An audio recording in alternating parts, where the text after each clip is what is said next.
All right, everybody, welcome back to the Cashflow Chronicles. We are here with the man, the myth, the legend. I know doesn't like me saying that, Christopher Patel. Mr. Patel, how you doing, sir?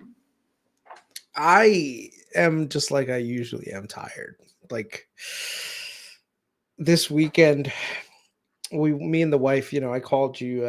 We've been house hunting, and it's such a weird thing to search for a house because we're at a point now where we need a house, basically because we're getting to the point where we want to have some more luxuries in life. We've done well financially, so now it's like let's enjoy some of it. So like I really want like a backyard fire pit. Like that's a thing for me. The wife, she's like she really loves Christmas, so I wanted to make sure that we got like the picturesque, like Christmassy neighborhood where everyone knows each other and just like has like great neighborly relationships and stuff. Like so we are driving around, and it's it's such a weird thing right now with the housing market where you've got two sets of things. So there's a lot of houses at the bottom end of the spectrum that, like, you don't typically want to, like, you don't want to be like in your mid four, like, like I guess like your late 30s or 40s. Like these are starter homes that need a lot of work. So like they're like old school homes, but they literally need like probably another 100 200K just to get them up to code, so that they're a little bit more livable to the current standards that are around right now. And then you also have some really really nice hat homes, but they're like so up there in terms of like total price that it'd be like, yes, could we buy it? Yeah, but then we'd be like house poor. I mean, we'd be house rich, cash poor. So we'll see what happens, man. Like, I am starting to see inventory starting to creep up a little bit, but the current market is like drying up too, because a lot of homes that were on the market that didn't get sold, they just kind of like took the listings off. So it's not like they're not going to sell. It's just they don't want to sell during the winter time. So I'm hoping that there's a few properties that me and the wife are like really eyeing at, and hopefully we do get a chance to make a decent offer on it, but we'll see what Mm. happens. Yeah. I bet you're out there probably looking at that Kevin McAllister home. You know what I mean? The Home Alone home. That's probably I know you got that. You got that. Take your 8 kids to Paris money. I don't know about that right there. Just like I said, I just want to be in a neighborhood where it feels like I was like, me and the wife were actually talking, like it just feels like home. Like even if you drive in certain neighborhoods, um, they just don't feel like you could see yourself living there versus like other parts where you just drive there and you're like, yeah, this Mm. feels like home, You and want it's to? yeah. I know exactly what you're talking about. There's some neighborhoods in Houston, beautiful homes, and you're just like, I don't know. There's other neighborhoods where people are walking their dogs, people are taking their kids out for a stroll. You're driving down the road, you give them a little high over the steering wheel, they wave back. You know, Hmm. you get some neighborhoods are like, why is this guy waving at me? Is he going to kidnap me? What's going on? Yeah. Yeah. You don't want to be in those neighborhoods. So I hear what you're saying. I hear what you're saying. You Yeah. definitely gotta balance and figure out what's best. But I don't The know. one thing I'll say is looking at listings online versus actually seeing them in person, it's like a Mm. way different experience too. So I think a lot of times me and the wife will really like a house online, and then we'll go see it and it's like, this The is kind of layout's like this weird. thing. The layout's really weird, and it just feels like you feel off. It's like Mm. it's almost like putting on a pair of clothes. Like you Mm. see someone else wearing it and it looks like, wow, it's picturesque, it's really good, and then you try it on and you're just like, nah, I don't feel like it, it's not really It's my like thing. meeting me in person. You're like, wow, me and this guy have some really good chemistry No, that's online. not it. But Shut as soon up. as I'm Not just it. kidding. I'm just kidding. Well, it's been fun, man. Nice little 2 week hiatus. I appreciate the break. I know that we tried meeting up. What was it, last week? And I was out. So that's my apologies. We were going to have a stream last Tuesday, but I ended up getting tied up out at the bar, meeting up with some buddies that I haven't seen in about a year and a half. So that's my fault. Chris was ready. He told me, he's like, I'm super excited for tonight. And then I was over here getting drunk off my ass. So I'm just joking. I'm just joking. But any crazy things before we hit the old famous intro. Nah, man, let's do the intro. Let's go. There it is. Greed is good. The stock is going to go up, down, sideways, or in fucking circles. It's all a fugazi. Sell it all. Greed is good. Huge upside potential, upwards of $60,000. All right. Great day. Great day. December 3rd, 2024. If you have not already, contemplate becoming a member. It is a little bit of money, but subscribing is completely free. Apple, $242. Can you believe that or not? Amazon creeping up to $214. Bros going on a run, $8.3 billion market cap, $54. Google, $171, pulling back a little bit from highs. Palantir, don't know why, $71. SPY, over 600. Qs, over 518. Bitcoin creeping in up six-figure mark. Oil creeping up to the $70 mark. And Henry Hub, since we last chat, believe it or not, above $3. Man, it's been fun. We can literally take this wherever we want to, Mr. Patel. Where do you want to take it?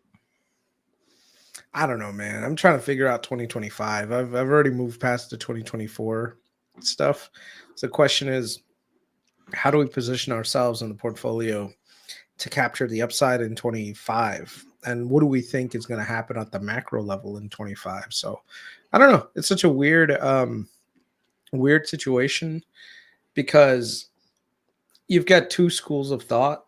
You've got the Trump, administration coming in that supposedly is going to be very business friendly, pro growth, but at the same time, you're also going to see a lot of cutbacks in government spending. And usually government spending leads it's one of the largest buyers and sellers of goods and services.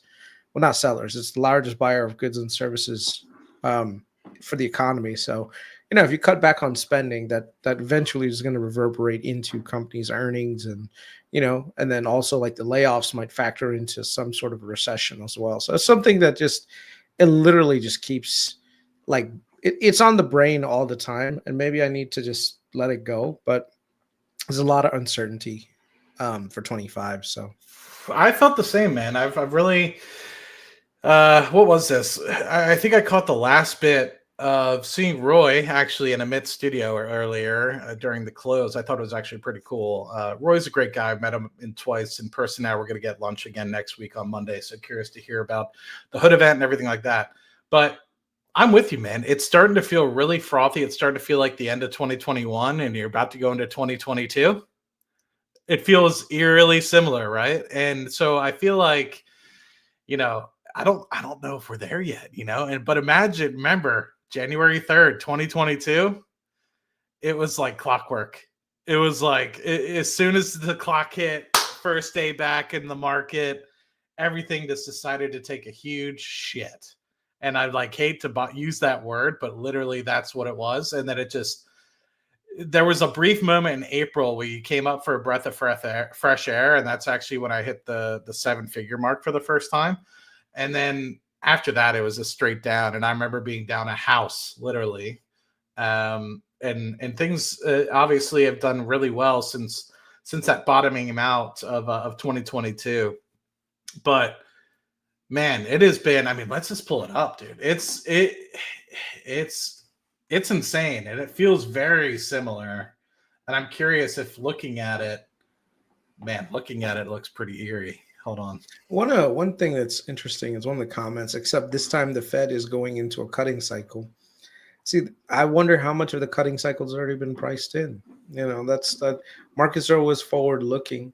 So I don't know. This is where you literally have to do a lot of homework to figure out what's going on. So, here we were, right? This was March 22. We started feeding the money printer here, obviously throughout the rest of 2021, and then boom, December 31st, 2021, and then as soon as January 2022 hit, it really just came down pretty crazily. And And honestly, we haven't really had a breather since October of 2023. And luckily, that's when our public portfolio started. So we look great. But, and we could pull that up. I didn't prepare anything, but it doesn't take too long. But really, other than this brief little pullback in August of 24, we haven't really had any hiccups over the past year. And it's time. Like, you might have had like a 3 or 4% reprieve, but nothing to the extent of, and just valuations have just continued to run. Things just don't matter. You have companies that are nowhere near profitability starting to get a bid, and things that were on the verge of bankruptcy starting to get a bid. It's just like everything in their mother, just because it has a pulse, is starting to get money pumped into it. And it just feels like 2022 all over again. Yeah, I mean, I don't know whether it's okay. So, a combination of things led to the last giant move up. A lot of it was due to era spending, but then you also had like a giant SPAC boom as well. So a lot of people were buying into the SPAC names, and a lot of people got burned by the SPAC names. What's interesting is a lot of companies that came in via SPAC are actually starting to do well now. So like SoFi came in as a SPAC. It's doing well now. Rocket Lab was a SPAC, right? Yes, sir. Yes, sir. Position in Grab, which I think eventually we'll talk about. That one's another thing that came in as a SPAC. So, all the shitty SPACs, they got murked, right? So they're done. Like, they're out, or at least close to being out. And the ones that are survivors are like the strong ones. So you know what they say, only the strong survive. Well, there you go. That's where we are now. So June, down a nice house or a mobile home? We'll say a normal home here in Houston. How about that? Not a $50,000 mobile home.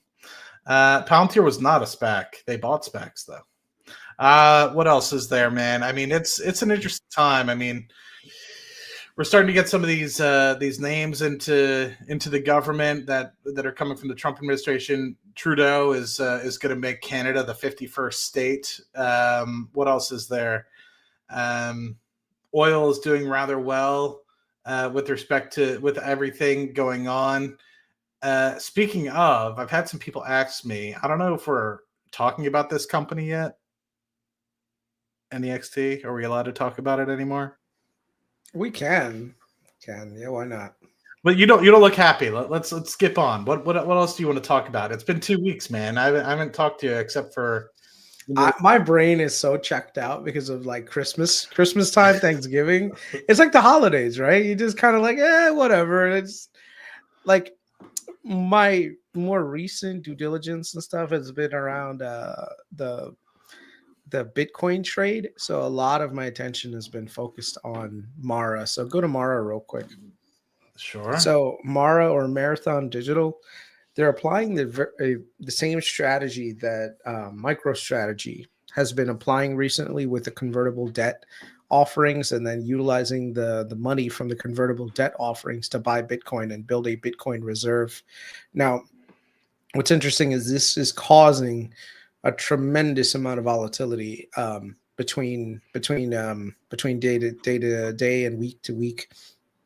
That volatility is something that people are playing, right? So there is an opportunity where you've seen like arbitrage here, where the people who are actually selling the convertible bond, or actually buying the convertible bonds and giving this money to Marathon to basically build a Bitcoin reserve.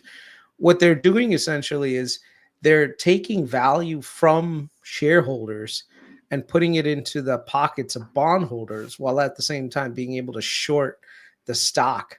And by shorting the stock, they're able to kind of make money in the short to medium terms and keep like playing this game of back and forth. And it's a very interesting dynamic, because if you know what you're doing, you can actually make really good money on this trade as well, by figuring out the two goalposts that the hedge funds are utilizing in order to profit, basically. So I created something like this for the Discord. And basically, let me just show it real quick. It's a very simple.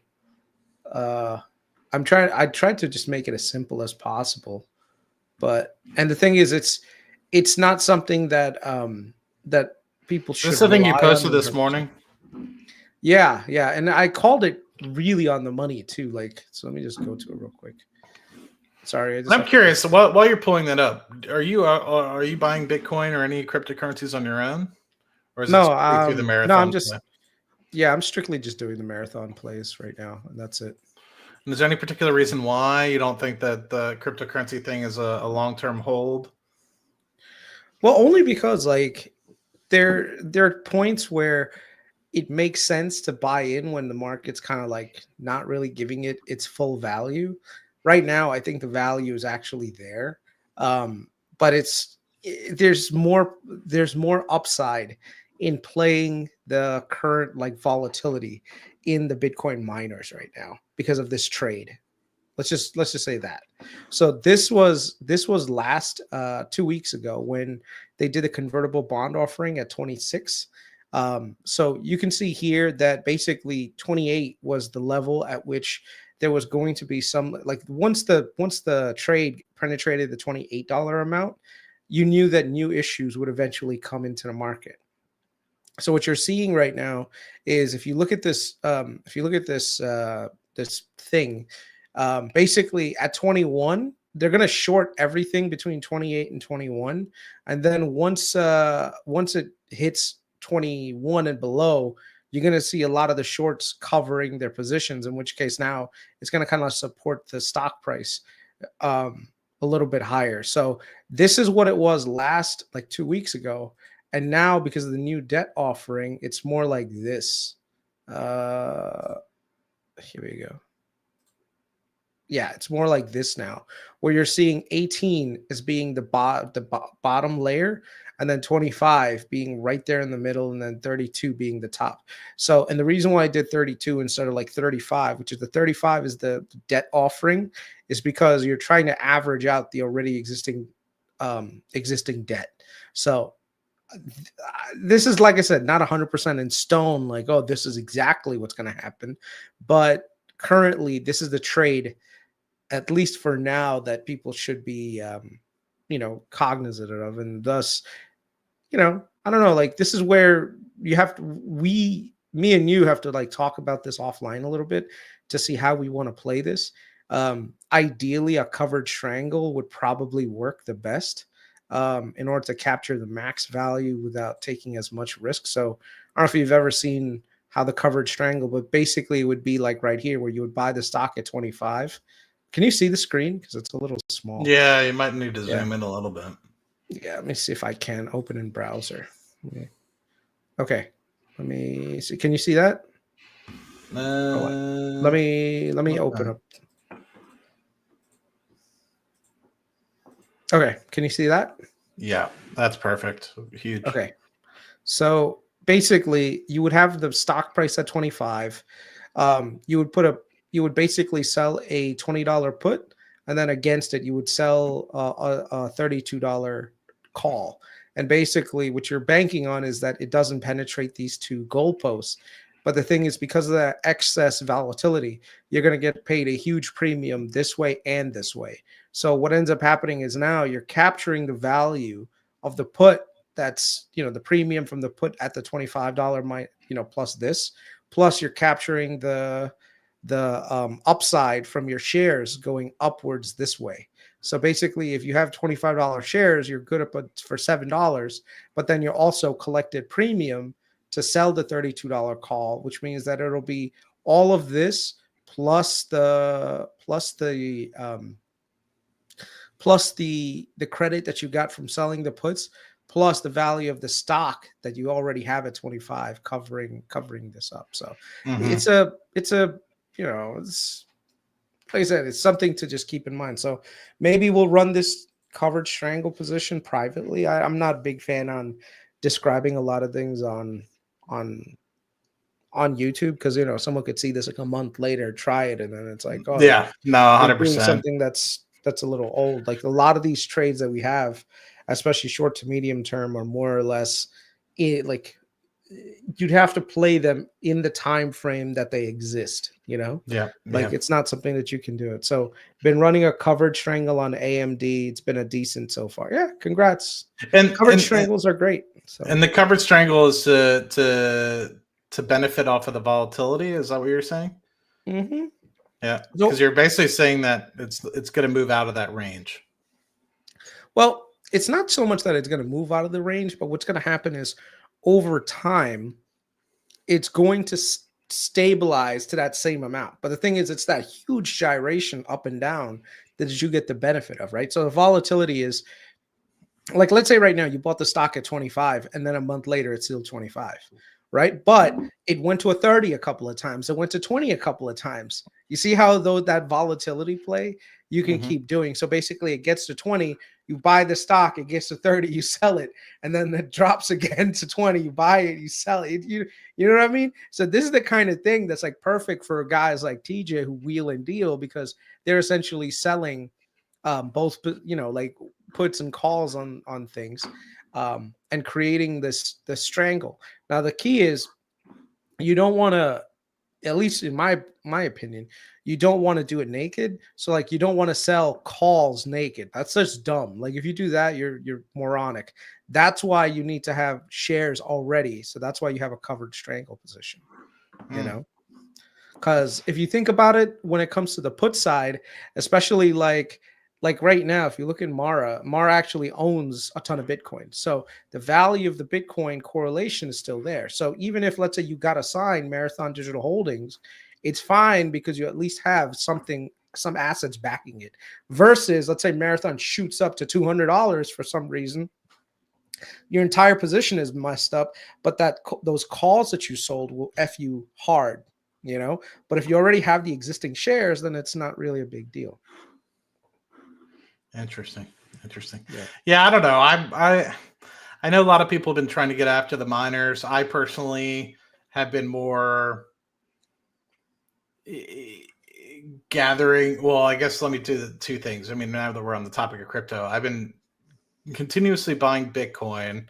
I'm up. I think I shared a screenshot with you, but several of my Bitcoin positions are up, 800, 900%. I don't know if any of the, not the whole thing, but certain buys that I've had are up 800, 900%. I don't know if any of the buys that I've had are up 1,000. I can check, but I know for a fact that like my whole big Bitcoin position that I took, there was like a big tranche that I had bought in 2020.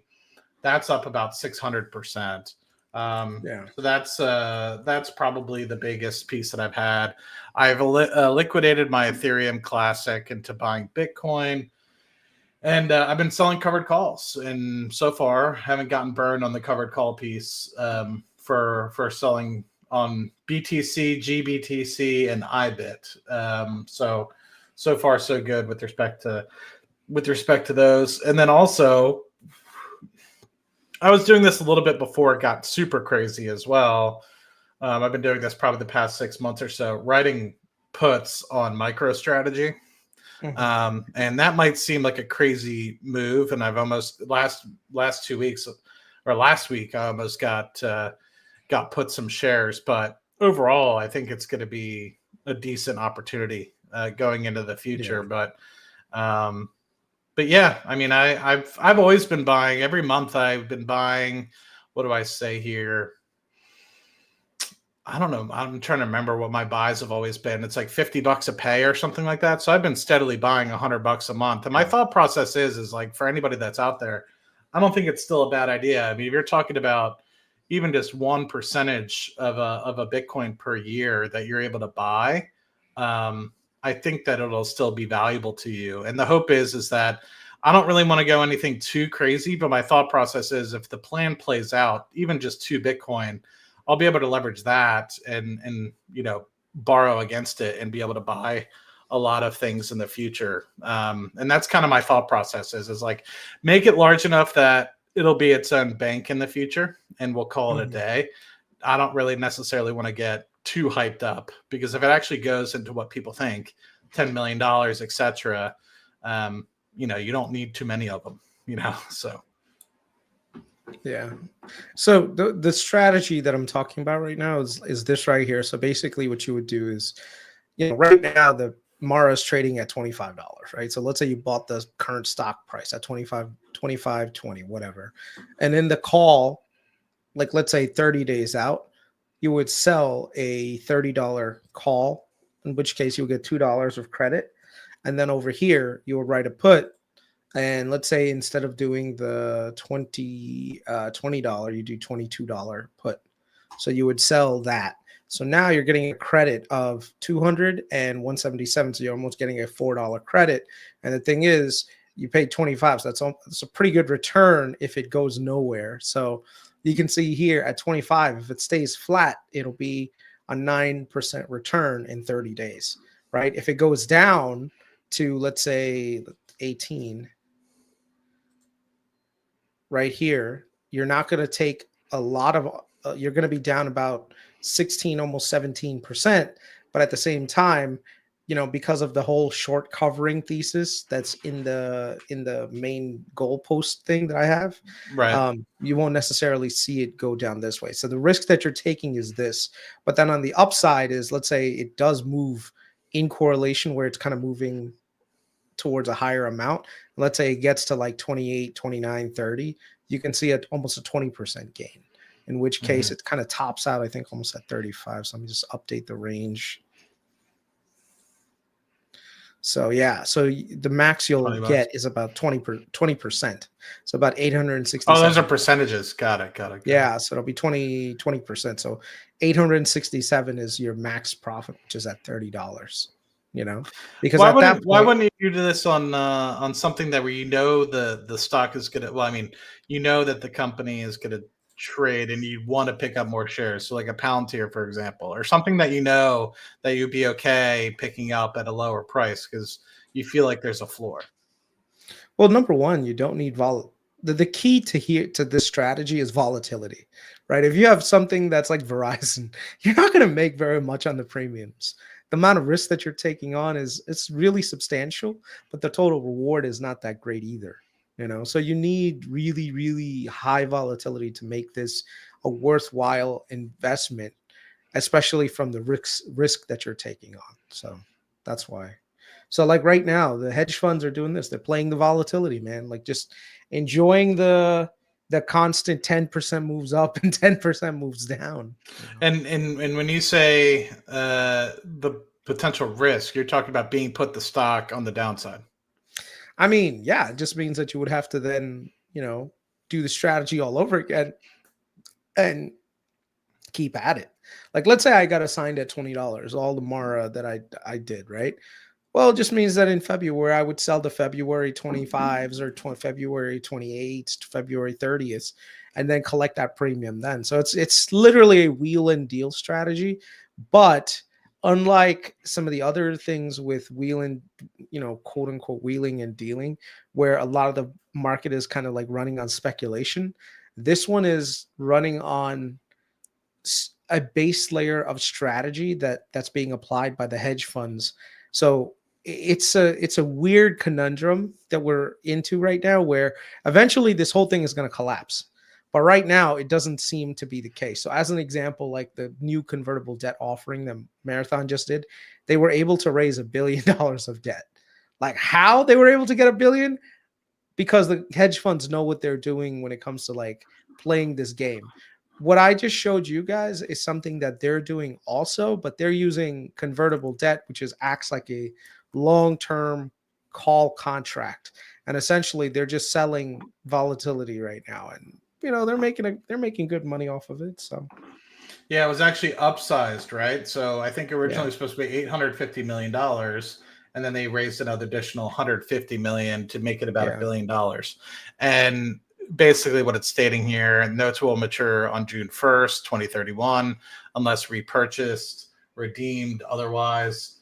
Basically, it's assuming that the last reported sale of common stock, at least 130% of the conversion price, and then 75 million of it is basically going to the principal amount. And yeah, I'm not 100% really keen on how this stuff works, but basically initially 29 shares of Mara per $1,000 of stock, or principal notes. Yeah. Yeah. Interesting. And this is what you're saying is what's causing the floor, right? Because Yeah. basically you're issuing it at a certain dollar price point and then some. Yeah.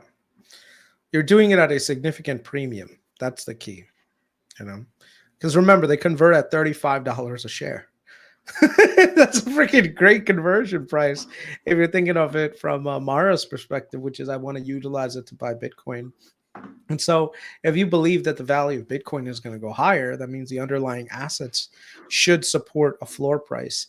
Now, here's the thing, even with the floor price that I set up there, it's not 100% accurate because the volatility around the price of Bitcoin is also another factor to consider.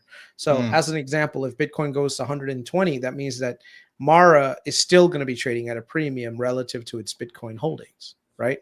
Both MSTR and Mara are in the same boat, that they're trading for a significant premium over the assets that they're holding. But it also means that there's some layer of discount there as well, where basically the value of the ability to generate new Bitcoin using mining from Mara and also offering more debt, that's there. And then MSTR, of course, is the leader in finagling value out of these things. So yeah. So why aren't the other miners doing it also? I think there might be one or two really small ones that are doing it. I'm not sure the others are, or if the others have found a willing creditor to deal with it. Mara, remember, has I think like one of the largest, if not the largest, Bitcoin holdings among the miners. So that's definitely one of the reasons why people would want to give Mara some money, as long as they held some of the stuff in reserve. So another one that is pertinent that people would be potentially interested in on the channel, if you want to digress, we could always go back to cryptocurrency if we need to, and Mara. Wait. One thing. Yeah. So V says, ain't no such thing as an infinite money glitch. Absolutely, there's no such thing. Eventually, this trade is not going to work, and the bottom is going to fall out. Let me just be very, very clear. Okay. And does that happen? Like, because we've seen now at this point, this is a good example. Maybe I pull up MicroStrategy again, but is that true? Because I don't want to question you on this. I'm not saying you're right or wrong. I don't know the answer, but MicroStrategy has been doing this for quite some time, and it has yet to be in a place where the company has gone bankrupt or anything like that. So I guess my question is just because it hasn't happened in the past doesn't mean it can't happen in the future, man. That's just how it is. Yeah, no, I know, I respect that, but I guess my question is I don't know. I mean, do you think that it relies on the fact that Bitcoin or whatever they do this on, which at this point is Bitcoin for both Mara and MicroStrategy, it has to go in the right direction. Otherwise, it just flatlines, like what we kind of saw from earlier this year. It just flatlined between 150 to $100, same as Bitcoin did, right? That's absolutely right. Yeah, and the thing is, like, that once it flatlines, that's when the trade is over. So basically, you're saying is it really only matters for these companies for. Well, the trade is over, but maybe the hold. I guess my question is it might flatline because there's still an underlying value, and as long as Bitcoin doesn't, or whatever remember, it just goes back to trading at the same NAV, right? Which is the net asset value of Bitcoin. If you look at MicroStrategy right now trades at a significant premium to its Bitcoin holdings. So all that would happen was the NAV would end up coming down to whatever the current price of Bitcoin is, and the trade is over. So like, let's say, like right now, Mara has $8 billion of quote unquote Bitcoin on the balance sheet and about $2 billion in debt. That means that now you have a $6 billion net asset value. So that's where the market cap would end up getting stopped out at, So, yeah. So you're basically saying, I mean, in this particular case, so I don't know why Siri's getting involved here. My phone just went crazy. Maybe they're listening in, and Apple's wondering if they should do the same convertible debt strategy for Bitcoin. But now that you have, let's say, over 400,000 Bitcoin and say the MicroStrategy balance sheet, it it makes it, I mean, forget the stock price, but in terms of the market cap, I mean, now you've gone from a market cap of, say, 30 billion, where the net asset value is, down closer to, say, 40, 45 billion with all this Bitcoin on the balance sheet. I mean, do you think that there's almost like a rubber band effect almost, right? They're able to then do more convertible debt offerings, get more Bitcoin, and it's almost like a catch up like that. As long as things are going in the right direction, and I guess it always just matters that it's going in the right direction. Otherwise, like you stated, the gig is up. I mean, look what happened in 2022, 2023 when the price was really kind of flatlined for quite some time, right? I mean, it went basically down to 1/20th of its current price. Your thought process is that it really has to continue up and to the right for it to make any sense. Yeah, that's right. I mean, eventually it'll trade at one NAV, at least. I mean, if all the markets were normalized, that's what you want to be at. The book value should be one, because you're basically not really generating any income from your quote unquote software business, right? So basically it's just going to be, now the bigger challenge is this. Let's say they get up to the expiration on those convertible bonds and they're nowhere near the conversion price. Now you got to generate all this cash. Well, how do you do it? Well, there's only one way. You have assets on the balance sheet. You got to start selling them. So you start selling your Bitcoin. But the problem is, like, you have if there's no buyers of Bitcoin at the time, you're pretty much screwed, because you got to now keep liquidating Bitcoin to pay your creditors. So that's something to keep in mind also. So yeah, that's a fair thought. I didn't think about that piece, but luckily, I think a lot of these, I don't know, I'd have to check for MicroStrategy where those CD O's really, the debt offerings really start to take time. I know a lot of them that I've seen are in the 2030 time frame, so I'll have to double check. Okay, well, one that's important to the channel, going back to Rocket Lab, I think a lot of people, we've been down pretty significantly. I think I'm down over $100,000 over the past few days just by Rocket Lab pulling back. It was at the 27, 28 range. Now it's back at $22. We've seen something pretty interesting with SpaceX, and I'm sure you've seen this, Mr. Patel.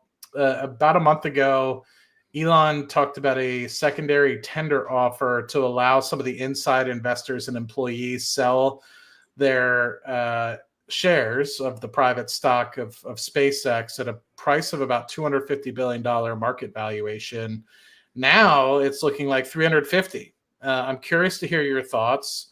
Is this a huge pendulum swing in terms of space valuations? And if yes, do you think the pendulum will eventually swing back to the other direction? Because it seemed like just 6 to 12 months ago, space was dead and nobody really wanted to be touching it with a 10-foot pole. I think the value proposition for a lot of space is pretty significant. SpaceX has been able to build a business model with Starlink as part of its business. So I'm not sure what the numbers look like for these guys, but as far as I can tell, Starlink is going up across the world. There could be a play utilizing a number 2 strategy, which is AST Mobile. I don't know if you've been watching that, like ASTS by any chance. I think we bought some shares on ASTS and then you kind of dumped them, but that was actually a good move at the time. We should probably consider buying in again if things do work out, because they do have some major backers. Do you know what I'm talking about? Yeah. So basically they do have some good backers. So if the valuation, so it's like the same scenario with Rocket Lab and SpaceX, right? Where everyone was like, oh my God, SpaceX. But then like Rocket Lab's like, hey, listen, I'm only a $3 billion market cap, and you were able to buy it and ride that Rocket Lab like straight up. Right now, it's very similar, where the value of SpaceX, if they're able to get $350 billion in valuation, maybe ASTS can, they don't have the rocket technology, but they could be a little bit more value, so something to consider. Yeah, just this is something that's a little interesting. It's a little bit dated right now, but I wish I could zoom in a little bit more. But um, this is basically what we're looking at. Granted, the we have some craziness on the screen, so I'm just going to stop sharing this. But basically, what it was you basically have uh, a huge mispricing of the value of SpaceX basically being worth 20, $30 million back in the early 2000s to starting to get to a price of 2012, 2015 of about $12 billion. I Let's mean, it see. made Can I pull sense this though. I up? mean, these guys were having rockets that were blowing up on this on the tarmac, you know. So no, like Let's see. look, value is based on success. Success breeds value, and then it just keeps going on and on and on. So yeah, like right now, SpaceX is actually launching rockets, capturing them like via fucking chopsticks right now. It's There crazy. you Like that wasn't the case 5 years ago or 10 years ago. So So yeah, so I'm just sharing this. So if you think about what the actual revenues of SpaceX was back then, very small, and I'll pull it up on a different screen. But just a short while ago, late last year, or maybe as early this year, they were able to get filled shares at $210 billion valuation. And it really was 2017, if you remember, when the Falcon 9 rocket really started getting kicked off, and that was at $21 billion valuation. So if you look at where Rocket Lab is today, they're about to get their medium launch vehicle off. They're at about the $12 billion, $11 billion valuation right now. Curious to see how long does it take for Rocket Lab to really get to a cadence where actually the Falcon 9's been launched way longer than 2017. But I guess the cadence that I'm kind of curious about for Neutron, how quickly can it get up to speed where, let's just say a Falcon 9 cadence is, where they're launching over 90 times per year, to a place where they're basically, I don't know, generating several $1 billion worth of revenue. And I think the key thing that right now is kind of curious to everybody is, at least for me, the huge value for SpaceX, at least in the shorter term, has been, let me see if I can pull up the revenue. Is there any good revenue charts here? No, I'm not seeing any. The big piece is Starlink, right? And you hit it on the head, right? And Rocket Lab's also going to try to do something similar. So it's like, wait, are they going to have their own Starlink system? comparable, something comparable. They haven't said it. They haven't exactly stated what it is yet, but they have stated that they half the launches for Neutron will be for, just like how SpaceX does half the launches for Falcon 9 being for Starlink, half the launches for Neutron they've stated are going to be for their own particular constellation. I wonder what AST is using as a launch vehicle. SpaceX, the Falcon 9. So as that's far as I know at the interesting. moment. So that's interesting, like because SpaceX is going to be a competitor, and so like you getting a ride on the competitor.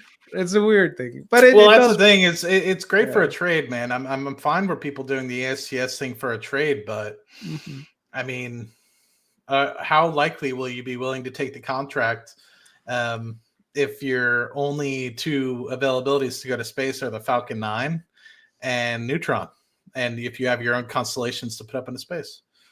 I mean, you also have the other countries out there that launch too. Like India does launches for satellites as well. Same thing with, I think the Europeans have satellites launching capabilities now too. So there's a bunch of things out there, but I think the cost of ferrying things to space is becoming cheaper by the day, which means the value proposition of putting in a lot of these satellites now actually make a lot of. You know what?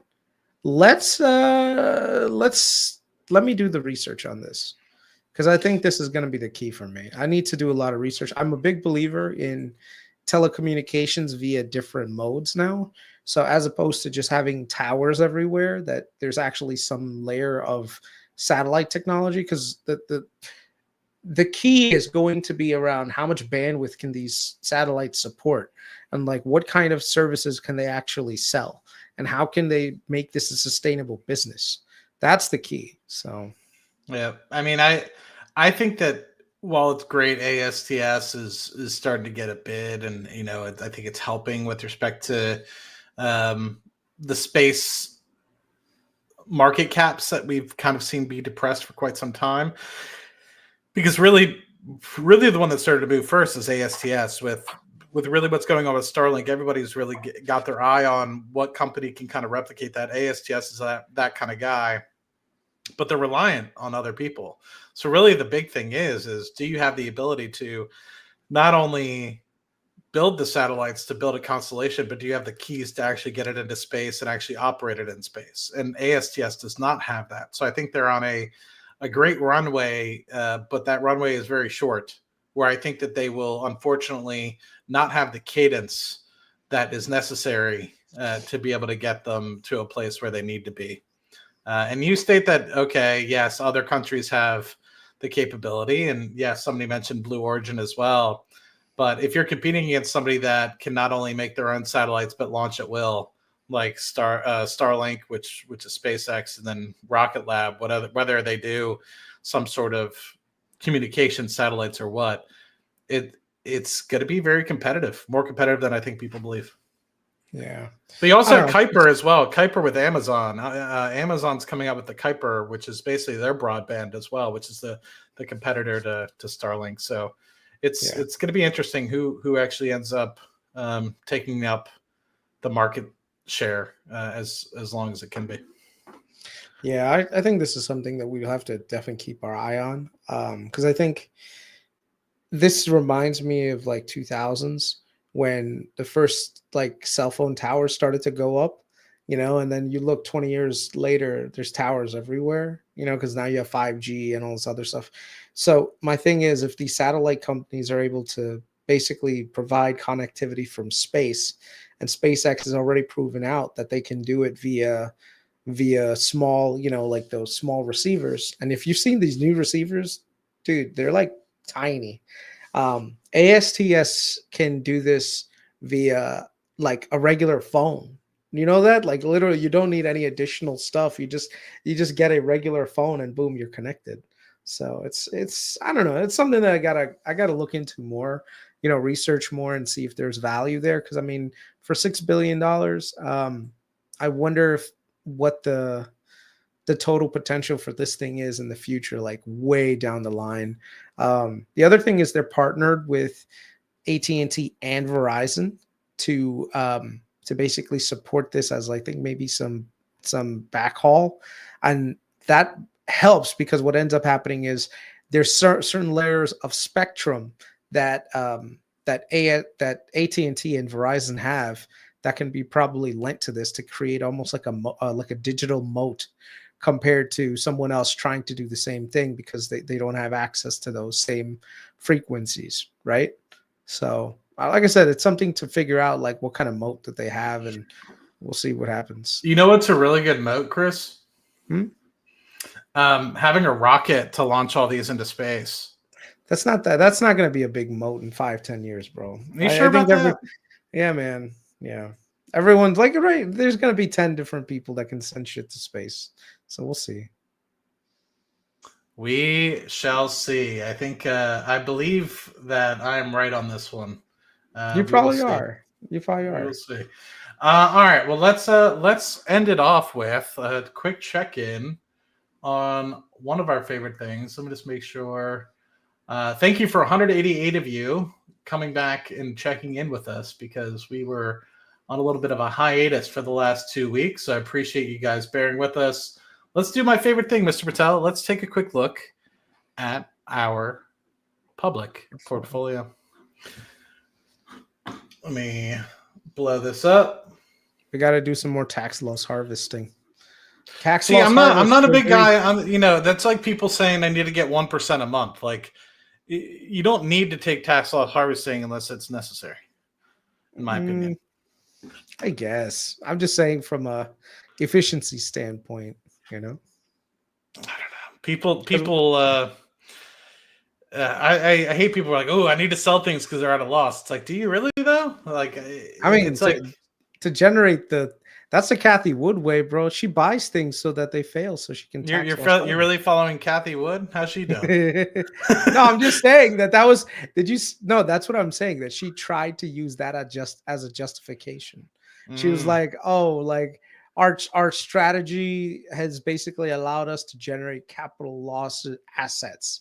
I was like, "Bitch, there's no such thing as a capital loss asset." You know, like you're just dumb. You just got shit wrong. Just say that. You know. So I realized I checked in the background before we started. We have 2 remaining members on the channel. We have Julie Law and Dougie Dallas. So I want to give them a quick shout out for being members. All the other members, unfortunately, have expired. But before we hop into this public portfolio piece, let's just give quick context.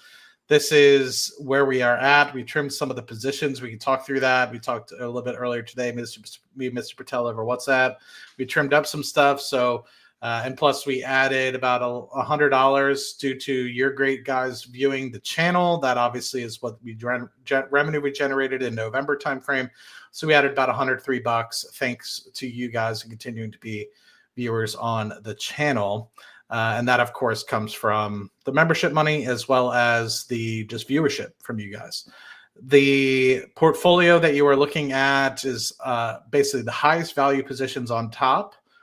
In terms of total value, not necessarily the whether or not we like them the best or anything the like. It's just the dollar amount down to at the bottom the least amount. So it says we have $18 in cash, but you can see the pending activity there. That's sales that we did today of about $1,000, $1,100. So that will be added, and we'll have about $1,100 in cash by tomorrow, I guess. So we will see that. BPYPN is currently the largest position, about $1,600 at a 7% return.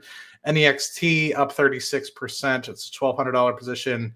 BPYPM, $23, but also generates a very nice dividend for us. $650. Sorry, 23% return, $650 total. CCL and NCLH. Mr. Patel, congratulations on great picks with that.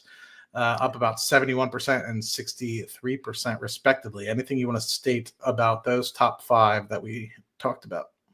The cruise lines, baby. Let's go. Cruise lines are not stopping anytime soon, man. Like I'm doing my new due diligence on the cruise lines, and hey, listen, just get on board. That's it. They're really good. They're really good. They're doing well. Yeah. There's still a lot of value. There's still a lot of value in the cruise lines. So you think so? I'll have to look. I'm not getting in now, but I'll have to look to see what more runway we got. We got BTC, which is the cheapest expense ratio Bitcoin ETF that you can get on the market, up 28%. That's after adding a few shares. We had more, but they did a reverse split. I think it was 5-1 or something like that. So we used to have 35 shares. Now we are down to 6 due to the reverse split. Not 100% why they did the reverse split, but that's a different story for a different day. HIMS. I wish we didn't sell those 10 shares, man. Shit's crazy. Okay. 140%, $94 off of a I cut off the total cost basis. What is it now? It's not on there. I guess like a $60 investment. It's pretty crazy. A $60, $70 investment. Up $94 on that. Celsius starting to come back a little bit. I think I added another share when it was down at $25, Mr. Patel. So we are only down 22%. And then ABCL, 10 shares of that, $29. What did we cut, Mr. Patel? I think we cut some of the China names, right? What else did we cut? And we cut VNO, Vornado. Yes, we did. Any particular reason why you wanted to cut Vornado? Just hanging out? It's just hanging out. There's, it's taking longer for it to recover, and the dividend is not as juicy. So, like right now, I'm trying to think like whether we should probably sell BPYPN and raise some more cash, and just sit in a more cash-like position and see if we get a January sell-off, and then maybe we can take some opportunities to add then, So yeah, we'll probably miss out on a few points here and there in December, but I'd rather have the cash to basically be able to double down when things are starting to kind of like come down, Yeah, I'm with you there. I think 2025, like we stated it earlier, when we began the show, I think I'm really starting to just trying to understand where I think this place is headed. I mean, although there's been a lot of euphoria with respect to the Trump trades going on and everybody being super excited about likelihood of corporate taxes being cut to lower than they are today, and Trump Trump federal income taxes being extended. Keep in mind the federal income taxes that you guys are enjoying, the cuts are still in effect from when Trump was in office. And Biden basically would have had to decide, was it this month or next month, if he was going to extend those. So anyway, that will hopefully continue. Who knows what exactly is going to happen with respect to other taxes, tariffs, etc. But also noting, where was it going with that? The curiosity that I have with respect to how's inflation been doing over the last several months. It seems like to me we've been running really hot, and to see that maybe move in the opposite direction, I'm curious to see if that will cause some pause for what happens in 2025 with respect to how quickly we unwind interest rates going into next year. So I'm with you. I think that there's a lot at the moment, the euphoria from Trump, the handover of a complete administration happening in January, the potential for reacceleration of inflation going into the latter half of this year, the uncertainty on how quickly we're going to reduce interest rates. I don't necessarily think the 10-year, 20-year is going to come down as quick. That would obviously put pressure on BPYPN in the short term. And I'm with you. It might be worth just waiting to see and wait until January, February to understand where some of these things are happening. But nice thing I've seen for you and me, it looks like 30-year interest rates on homes is back in the 6%. So that's good because it was above 7%. Is it really? Yeah, I saw Wells Fargo was actually for someone like yourself, probably the mid to getting to the low. I think it was like 6.375 for a 30-year. Well, you also could you get VA loans? Yeah. Yeah, so it'd probably even be potentially close to low sixes for you because VA, I think they shave off a quarter, if not a third of a point. Yeah. Trying to think. All right, so how much do you want to trim BPYPN by? Or we'll worry about that after. Yeah, we'll worry about that after. Maybe we'll check it out tomorrow. It's all dependent on the current rate environment and see what the value there is. And then, yeah, I got to do some math, just reevaluate real quick. Like I said, I want to position myself, like our portfolio, to be able to capture new opportunities in 25, where other people may not be seeing them. Yeah, hard to see any opportunities right now. Usually when there's a huge market sell-off like we saw in July and August, those are perfect times because what ends up happening is things that are great get sold off along with things that are bad, so. Where do you think we are for the year to date? I don't know, man. Maybe 65%, 75%. I don't know. Man, you really don't have any conviction in us, boy. 77. I got close. Come on. 77. That's only 2. But it's not quite 3x the market, but 77% is pretty good. We're underperforming our goal. We're underperforming my personal portfolio, actually. Oh, we're way underperforming my personal portfolio. Yeah, I mean, I don't even want to compare my personal numbers to yours. You definitely blew me out of the water this year for sure. But I'll show you what. Hold on, I have to cover up. Yeah, cover your shit, of course. I'm up 479% this year. So It's all because of the cruise lines. I'm not even gonna try to like say, oh yeah, it's because no, like the value on the cruise lines was so mispriced, like beyond what was reasonable. And then I I had some agreed with you. early The problem is I agreed with you. I didn't agree with you on the timing. wins. I thought it was going to take years, and surprisingly, it took 6 months. Yeah, that's typically what happens. Unfortunately for me, like I really was just like, he's right. But I was like, they have to start initiating and demonstrate that they can buy back. But in reality, like you stated, I mean, markets are forward looking. So as soon as everyone else realized it, they started bidding up the stock. Not only that, but there's still tremendous amount of upside, like relative to the levels of debt that are out there, especially for CCL. Like they're going to be able to refinance at lower rates. They've got tailwinds in both net income, cash flows, reduction in debt, and then eventually they should reinstate the dividend, but that won't be until like 27. But like I said, they've got huge tailwinds behind them as well. And if you look at Royal Caribbean's really led the way too. So a lot of people like they bought Royal Caribbean when it had kind of come down in July, and that thing's been up significantly too. So yeah.